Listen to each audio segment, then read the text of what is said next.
Okay, nasoma hii comment ambayo nimepata kutoka kwa mteja wangu. Ameniambia bana, sisi watu wa iPhone tunapata shida mojawapo ya kwamba simu zetu muda wote zinaandika storage full wakati storage ipo kwenye simu. So na wewe inaweza kana shida ambayo inakutatiza. Kama simu yako inaandika storage full, this is the solution for it. Moja kwa moja ingia App Store. Ukiingia App Store, download application ya Google Drive. Open, ukisha open application ya Google Drive, ingiza email yako, then utaenda kwenye alama ya kujumlisha, uta upload file. Uta choose photos and videos. Kwa hiyo hapo sasa uta allow full access.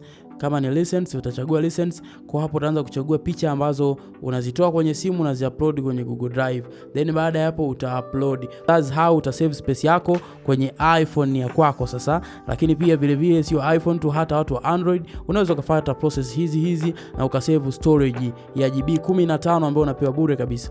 Kwa hiyo ndo namna ambayo unaweza ukaifanya ili simu yako ipoteze matatizo yote ya storage hayato kuwepo tena. Ili kuendelea kupata tech news kama hizi, inachotakiwa kukifanya ni kitu kimoja tu. Follow page yetu for more. This is Blacksy Store and we are the best in town. Oh yeah.